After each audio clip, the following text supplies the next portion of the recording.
महत्त्वाच्या योजना आणि फायदे. महाराष्ट्र इमारत व इतर बांधकाम कामगार कल्याणकारी मंडळाकडून नोंदीत बांधकाम कामगारांसाठी अनेक योजना राबवल्या जातात. त्यापैकी काही प्रमुख योजना खालीलप्रमाणे आहेत. नैसर्गिक प्रसूतीसाठी आर्थिक सहाय्य.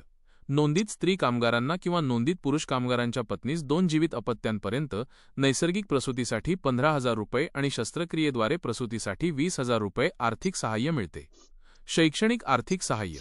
नोंदीत बांधकाम कामगारांच्या प्रति शैक्षणिक वर्षी शाळेतील किमान 75% किंवा अधिक उपस्थिती असणाऱ्या 2 पाल्यांना इयत्ता 1ली ते 7वी साठी प्रतिवर्षी 2,500 रुपये आणि इयत्ता 8वी ते 10वी साठी प्रतिवर्षी 5,000 रुपये एवढे शैक्षणिक आर्थिक सहाय्य मिळते. इयत्ता 10वी व 12वी मध्ये 50% पेक्षा जास्त गुण मिळाल्यास 10,000 रुपये प्रोत्साहनपर रक्कम मिळते. तसेच पदविका डिप्लोमा अभ्यासक्रमांसाठी 20,000 रुपये आणि पदव्युत्तर पदविका पोस्ट ग्रॅज्युएट डिप्लोमा अभ्यासक्रमांसाठी 25,000 रुपये प्रतिवर्षी आर्थिक सहाय्य मिळते. गंभीर आजारांसाठी वैद्यकीय सहाय्य. नोंदीत कामगार आणि त्यांच्या कुटुंबियांना गंभीर आजारांवर उपचार करण्यासाठी 1 लाख रुपयेपर्यंत वैद्यकीय सहाय्य मिळते.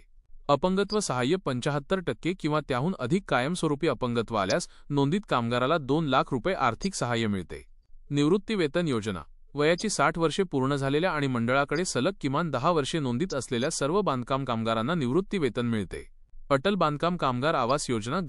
ग्रामीण भागातील पात्र बांधकाम कामगारांना घरासाठी 1,20,000 रुपयेपर्यंत आर्थिक सहाय्य दिले जाते.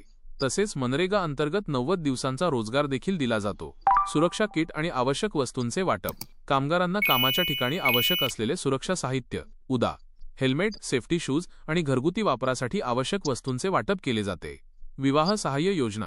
नोंदीत कामगार किंवा त्यांच्या 2 मुलांच्या लग्नासाठी आर्थिक मदत दिली जाते. मृत्यू सहाय्य योजना. नोंदीत कामगाराचा मृत्यू झाल्यास अंत्यसंस्कारासाठी आणि कुटुंबाला आर्थिक मदत दिली जाते. अर्ज कसा करावा. बांधकाम कामगार म्हणून नोंदणी करण्यासाठी आणि योजनांचा लाभ घेण्यासाठी तुम्ही ऑनलाईन किंवा ऑफलाईन अर्ज करू शकता. ऑनलाईन अर्ज. MAHABOCW च्या अधिकृत वेबसाईटला mahabokw.in ची लिंक भेट द्या. वर्कर सेक्शनमध्ये जाऊन वर्कर रजिस्ट्रेशन निवडा. तुमचा आधार क्रमांक आणि मोबाईल नंबर टाकून नोंदणी प्रक्रिया सुरू करा. आवश्यक माहिती भरा आणि आवश्यक कागदपत्रे अपलोड करा. उदा. आधार संमती फॉर्म, स्वयं घोषणा फॉर्म, कामाचे प्रमाणपत्र. अर्ज सबमिट केल्यानंतर तुम्हाला एक कन्फर्मेशन मिळेल आणि तुम्ही तुमच्या अर्जाची स्थिती ऑनलाईन तपासू शकता.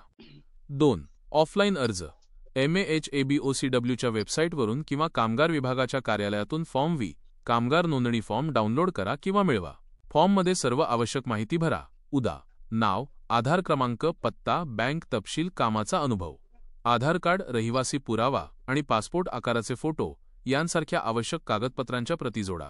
पूर्ण भरलेला फॉर्म आणि कागदपत्रे जवळच्या तालुका सुविधा केंद्रात किंवा कामगार उपआयुक्त कार्यालयात जमा करा.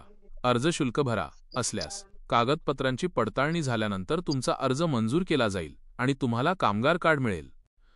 अधिक माहितीसाठी तुम्ही महाराष्ट्र इमारत व इतर बांधकाम कामगार कल्याणकारी मंडळाच्या अधिकृत वेबसाईटला भेट देऊ शकता किंवा तुमच्या जिल्ह्यातील कामगार कार्यालयाशी संपर्क साधू शकता.